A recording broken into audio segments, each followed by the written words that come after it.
Check, check, 1, 2, 1, 2, 1, 2. Mic check, level check, 1, 2, 3, 4, 5, 6, 7, 8. This is the podium. 1, 2, 1, 2. I have a recorder that somebody left in the judge's office. Anybody take it? Stand by. Check, 1, 2, 3, 4, 5, 6, 7, 8, 9, 10.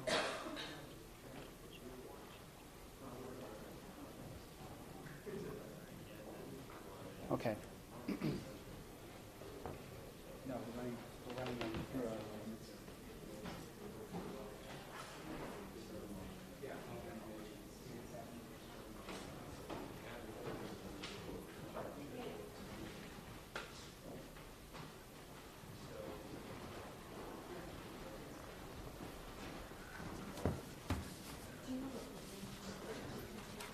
We're going to do this city trip first.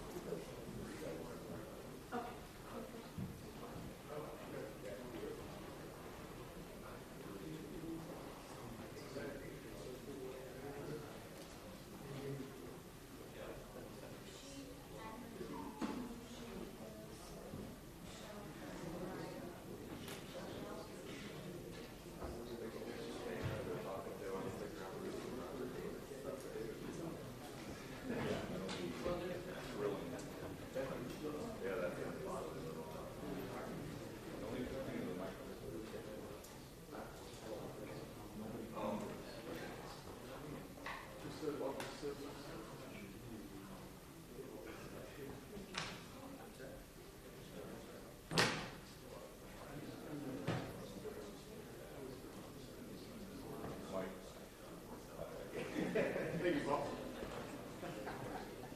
I appreciate it.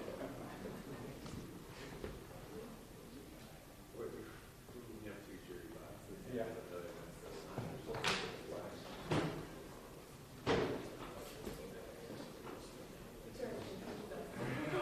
But this is the one that you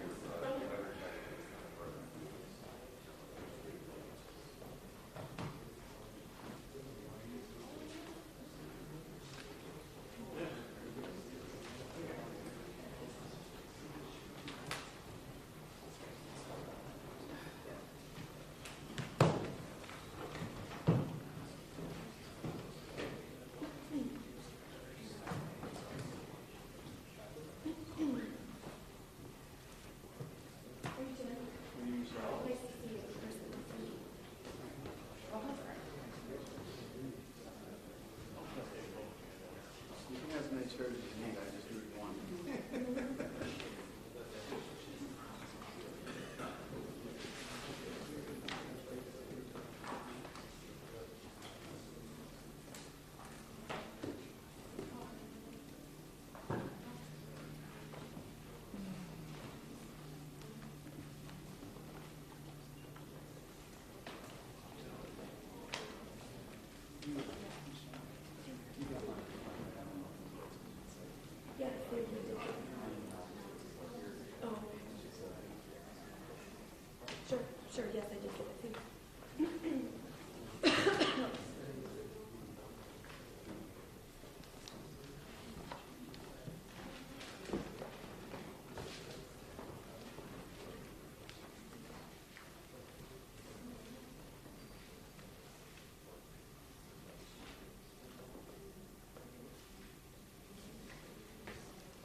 a seat. I was always wondering why I seem to be drawing all of these. Is there some nefarious forces at work that we're unaware of, Mr. Hodge?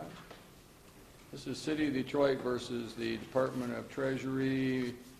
Once again, the Treasurer, the State of Michigan, and then there's a motion to intervene by the Mayor.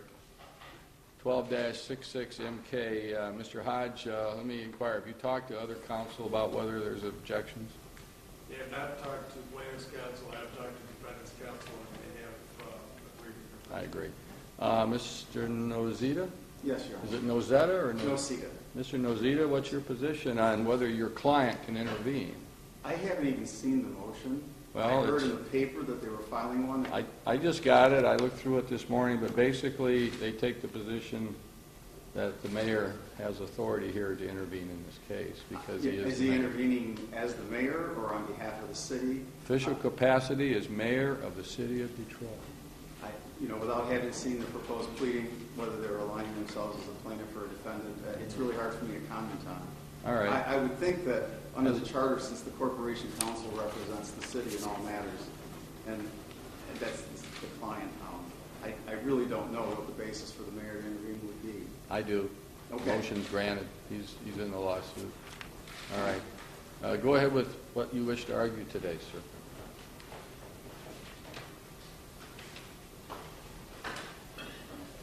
For the record, James Nocita for the City of Detroit. As the court knows, the city has filed a motion for declaratory judgment, and the day or two after that was filed, we filed a motion under C-10 and 2605 for a ruling on that, and along with that, we also filed a motion for a speedy hearing. The motion for declaratory judgment is up. I scheduled it with the court for July 18.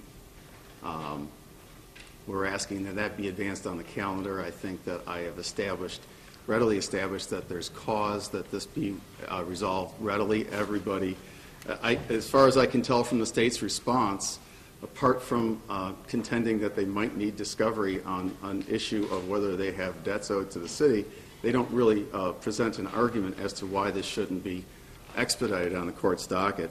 All of the state's arguments in response to the city's motion can be addressed in their response to summary disposition. They're all legal arguments. I imagine they're going to raise some that they raised in their response to this motion, as well as a number of arguments as to whether or not the Home Rule Cities Act provision and the charter provision applies to this contract, applies to the state of Michigan. Those are all legal questions. They can all be addressed if they believe that we failed to state a claim. Again, that would be a defense. There would be no reason to delay getting this resolved. If the state, and for the record, yesterday I sent the state all this backup on the invoices and documentation that I have as of now for the alleged debts due to the city of Detroit. They may want. Were these debts in existence at the time this agreement was originally signed on behalf of the city by the mayor? Yes. At the time of the agreement being signed, was it submitted to your office for approval and review? No. Did your office have an opportunity to review anything it wanted to about this? I believe that at some point in time, just before the council voted, they asked the corp council to opine on whether the agreement was legal, and in a limited time they were allowed. They addressed the nature and scope of the agreement, but this contract, unlike other contracts, that it was not vetted, it wasn't submitted for review and approval, so no. So no one from the Corporation Counsel's office raised any objection at the time that the City Council asked them to opine? They weren't asked to opine on whether it violated, whether the city had the power to enter into the contract. No, that opinion was not given. Okay. We were asked after the contract was made. A city council member requested an opinion specifically on that, and at that time, an investigation was made. It was determined there were debts due. My only question is, sir, is that this agreement was negotiated over a substantial period of time, back and forth. You know, I've never been a big fan of all of this stuff, as you're probably aware, but on the other side of the coin, it was negotiated. Your office had plenty of opportunity to intervene and take some action if it felt long before this agreement was ever ever signed, isn't that Well, true? that's not actually true, Your Honor. Unfortunately, the way this happened was a law firm, I believe Miller and Canfield, which to my knowledge does not have a contract with the city of Detroit. They're not special corporation counsel. Perhaps I don't know that, but I'm not aware that they are. But in order to act on the city's behalf, they would have to be a special corp counsel. The law department was shut out of this entirely. Excuse me, the what? The law department was shut out of this entirely. Okay. It was done between the mayor's office, the Miller Canfield attorneys, and that was and the state. And so it was brought. Like I said, the agreement was going back and forth and back and forth. It wasn't until just before a council vote, I believe, that the law department was asked to opine on whether or not the agreement comported with, it claims to be under various state laws, trying to avoid a mention of being a consent agreement. So that really was not addressed, Your Honor. Okay. No. And so, but there was no objection raised at that time to any of this procedure, I take it? Not at that time, no. No. And how long did it take your office to surmise that there was a problem? Well, I don't have the dates in front of me, but within a week or two after the agreement was made, we were requested to provide an opinion under the city charter By who?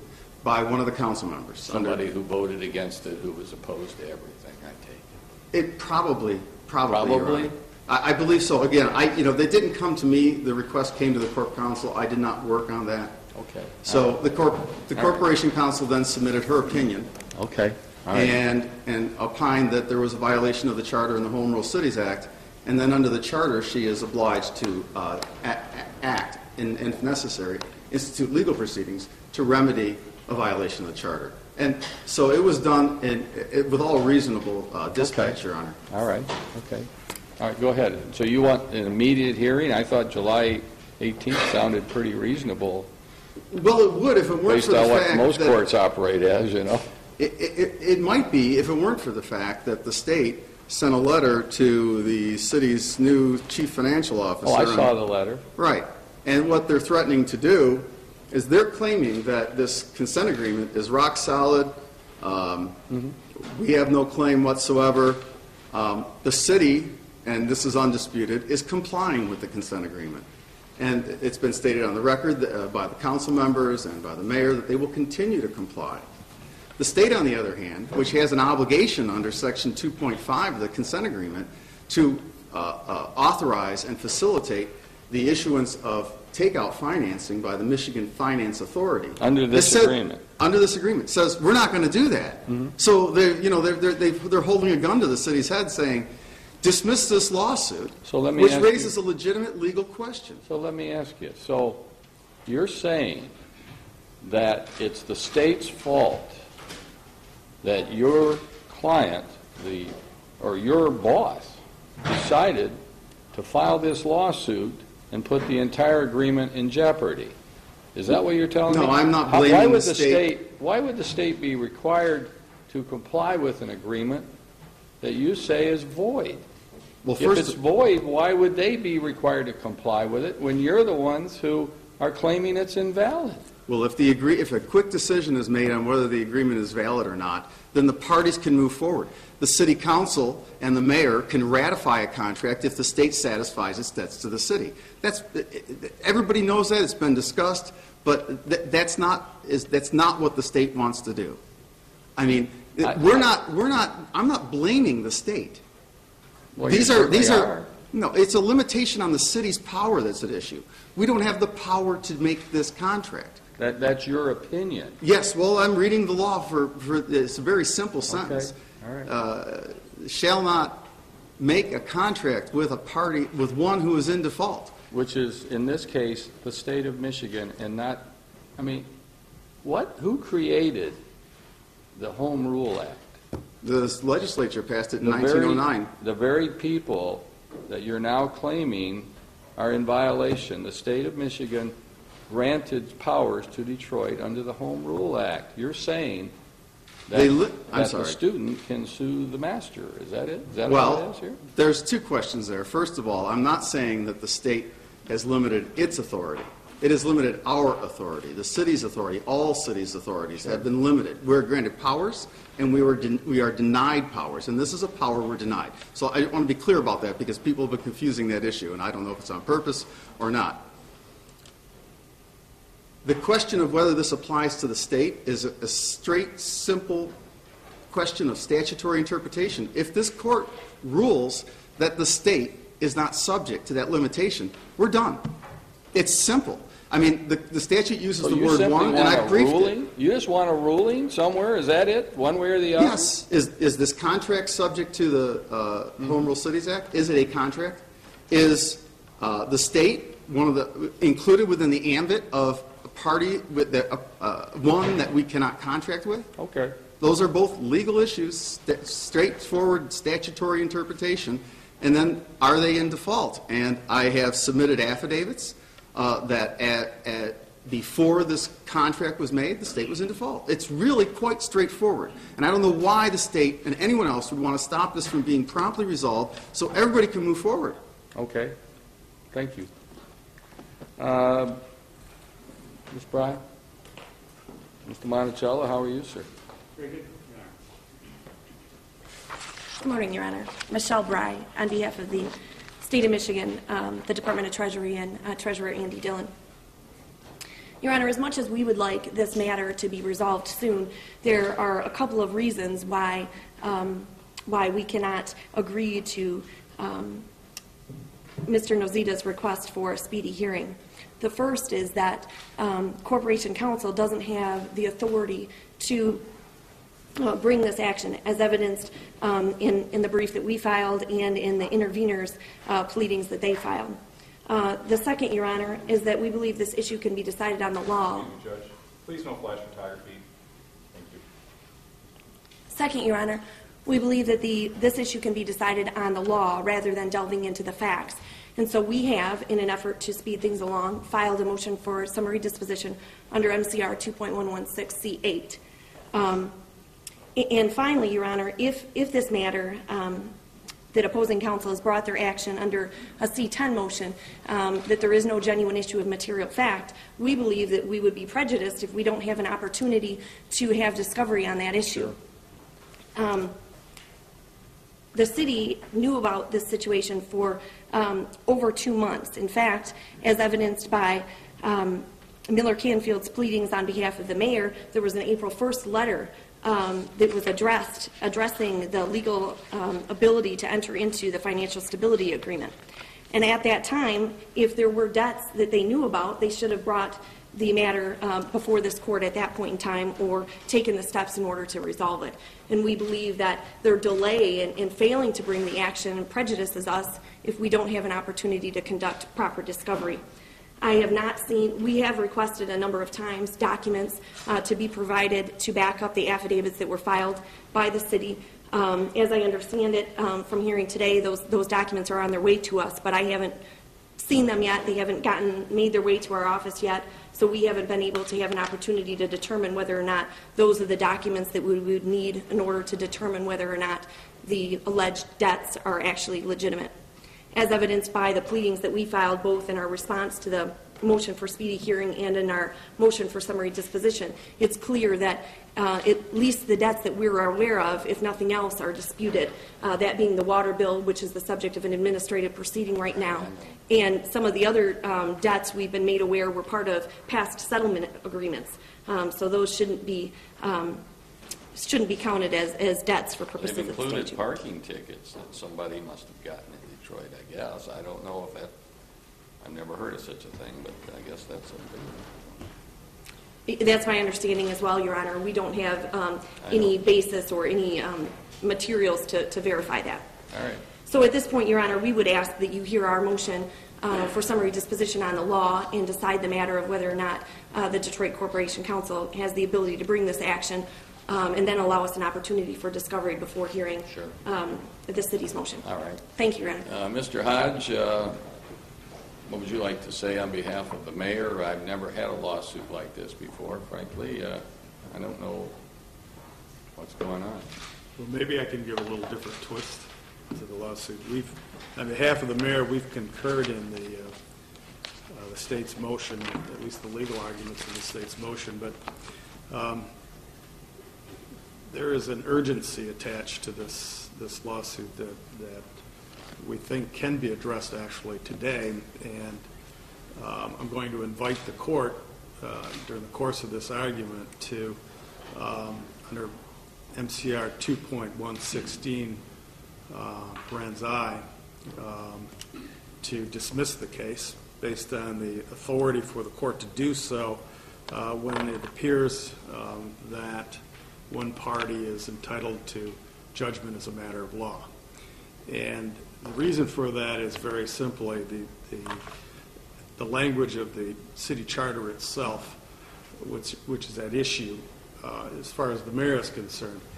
We've attached as Exhibit 1 to our brief on the merits a letter that the mayor sent to Corporation Counsel directing her to withdraw this lawsuit. Oh, I read the paper. I saw it. I know. Yeah. Okay. Well, the language comes from Section 7.5 parens, or rather dash 203 of the city charter, in which it says the Corporation Counsel shall prosecute all sections or all actions or proceedings to which the city is a party or in which the city has a legal interest when directed to do so by the mayor. Now, Corporation Counsel instead has cited as her authority to file this lawsuit Section 7.5-209, which is a provision which authorizes her to enforce compliance with the charter against city officials, city employees, and other people connected with the city. There's nothing in this section which would authorize the Corporation Counsel to file an action against third parties, particularly the governor in the state of Michigan and the state treasurer, without the authorization of the mayor of the city of Detroit. And in fact, the mayor has specifically directed her not to do so and to withdraw this case. We think that this language is sufficient for Your Honor to invoke the authority that you have in MCR 2.116.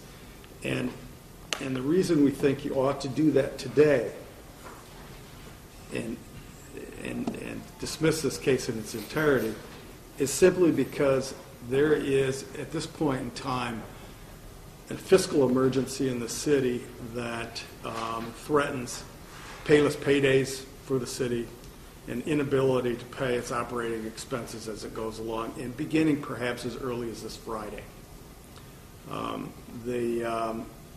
There is interim financing that the city has obtained through an agreement with the state of Michigan, which Corporation Counsel signed off on, interestingly enough, which terminates at the end of this month. If that, and there's also replacement financing through the issuance of bonds. I'm aware of all of that, Okay. Mr. Hyde. All right. Yeah. If the replacement financing is allowed to go through prior to the 27th of this month, or by the 27th of this month, then the city will have sufficient funds not only to pay its bonded indebtedness, to pay out its bonded indebtedness, but also money to operate going forward. It's a critical point in time. The agencies that rate the bonded indebtedness of municipalities has already expressed some alarm at what's going on in the city of Detroit and downgraded its financing. And Your Honor, we submit to you that this would be an appropriate time to dismiss this case, simply based on the authority in that city. I understand. Mr. Nozita, what is your response to the fact that the mayor wishes this lawsuit not to go forward, and he's the chief executive officer of the city of Detroit? Well, I don't know if I didn't supply all the charter provisions to the court. I understand, but But it's under an the- obvious. right. If anybody didn't know this was an issue in the case, they would have to live on an island somewhere. Well, and obviously, it begs the question why the mayor waited until this morning to file a motion when it objected to this lawsuit even being filed. And I still haven't seen the motion. I don't know where it was served. Maybe it Yeah, was I brought to the understand. law. Well, I do it. So, but I could, Served by council yesterday. well, not before 5 o'clock, because I was there. Well, whatever. Well, who cares if it was cares? before 5 or after 5, Right. Mr. Hodge? It was still yesterday, but Yes. I understand. Mr. Nozita, this Mrs., I was with Ms. Crittenden, you're late. I would have known. But anyhow, But, to Mr. answer your question, everybody knew for I don't know how long that Dave Bing opposed this action. correct. And that certainly he had had communications with your office a number of times before he took the action he took by filing this motion yesterday. So I don't see necessarily that the fact that it was filed so late was anything more than an effort by the mayor to work with your office. Well, I can't really comment on that I'm because I only didn't telling meet you. the mayor, but if I can address the legal issue. Yes. And it's extemporary since I don't know what they've said, but when the charter was rewritten by the people of the city of Detroit, effective January 2012, the law department was created as an independent agency, like the ombudsman, the auditor general, and the inspector general. It is not part of the executive branch. The mayor selects the corp council, and the city council confirms that appointment. That's the end of it as far as that. It's an independent agency. The charter says at 7.5201 that the client of the corporation council is the city of Detroit as a body corporate. The corporation council represents the city as a body corporate and may represent its branches of government, departments, agencies, etc. Okay, so we know who the lawyer is for the city. It's the corporation council. So can the city Then- attorney ever be fired? Sure. How's that? First of all, obviously for cause. Well, I mean, but who would fire him? The mayor and the city council have to concur. It's right in the charter. Is it a 5-4 vote or a 6-3? So the mayor may remove the corporation council without cause with a 2/3 majority vote of the membership of the city council. Or cause? Or cause, obviously, but I don't believe there's any cause here. That would probably be misconduct in office or something. Yeah, I understand that. I Right. know. So yes, she can be removed. It's not an appointment for life.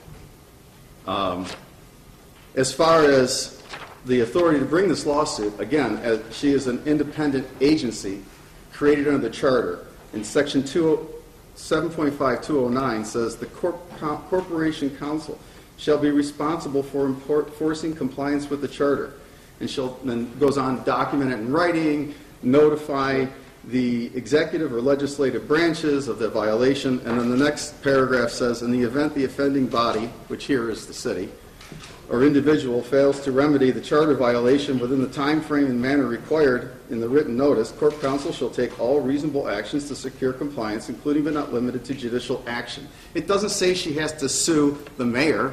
It says she has to take action to remedy the charter violation. The charter violation is a violation of the limitation on contracting with parties in default. So she is pursuing what she's obliged to do. So would she have been would she have also been appropriate to send an opinion to the city council and the mayor advising them in an appropriate fashion We that did. this is a violation and requesting them to take a vote to set this agreement aside? The violation was the Would that be, opinion. would that be Yes. appropriate to do that? It was, the violation of the charter was, in a written opinion, yes, that was done. So she never, but did she say you need to take a vote and set this agreement aside? No, she said the agreement was void. She just filed a lawsuit. The agreement's void? Yes. Okay. All right. So the corporation council essentially has veto power over contracts of the city. No, the Home Rule Cities Act and the charter have veto power over contracts. It's a formation issue. If you cannot make a contract, you don't have the city I is know. basically not I competent was a to city contract. attorney. I know the Okay, law. so, I mean, I got an well, idea. well, then great, I don't need to explain it further. It's not a question of vetoing, it's a question of making sure that we All right. comply with the law. Okay. I mean, this is a nation of laws, and we have our charter and statutes that we're bound to follow, Okay. okay? I mean, it may not be popular, but it's still necessary. And the mayor's argument that the court counsel can only file a lawsuit when directed by the mayor is not what the charter says. It says the court counsel shall prosecute all actions or proceedings to which the city is a party or in which the city has a legal interest. And then it adds, when directed to do so by the mayor. It doesn't require the mayor to direct it. And in fact, I was head of the revenue collection section, and for years, we have authority to sue on debts. We never get the mayor's approval. It's not required. We've been directed to do so by the finance department and by Chapter 18.6.1 of the city code. Okay. So it's not, it's not, the mayor doesn't decide. The mayor can direct that an action be brought, but doesn't decide that it can't be. So the words "when directed by the mayor" don't mean what they say. Well, they do, but you have to read all the parts of the charter and give meaning to Okay. them. All And right. when there's an authorization for the court counsel to All right. remedy a violation, Okay. if the mayor could say, don't remedy the violation, then, I mean, there's no rule of law. Now we have charter violations that can't be addressed. That's why you have a city council that can take a vote. You bring it to the city council's attention and to have them decide whether or not to remedy the violation that's occurred. Well, they couldn't do it on their own. Sure They're they a could. legislative body. What could they do? They could pass a law that says, or an ordinance that the previous contract is invalid. But that's not how it works. And this Well, is that's a it. charter. This is a charter provision, not an ordinance provision. But they could, the contract made with the state, whatever it was, is Right. invalid. They could pass that at the direction of the city attorney. And if they wouldn't follow the city attorney's rule, then you go to court and have the city attorney sue the council to get them to do what they need I to do. don't think the city council has the authority to pass a law or a resolution declaring a contract they've approved invalid. But I am not but aware your of any client authority does. for that. But your client No, does. my client has to enforce the charter, and if this is a void contract, I mean, I deal with this regularly, Your Honor, where we have people who come in, and I'm sure as a city attorney, you dealt with situations where employees would go out and try to bind the city to I contract. know why the There's charter. no formation. I know why the charter was amended. I mean, I'm not a new kid on the block. I dealt with the politics in the old days. I understand. Thank you, Mr. Muzita. If I could just respond to one thing the state raised. Yes, please. We stipulated, the state asked me to stipulate to email service, and I've been doing that, and I confirmed that these were sent to the state yesterday, and I brought a copy in case they didn't get them, but I know the email was sent, all these documents, and now they have a hard copy. Let me tell you, Just wanted to respond.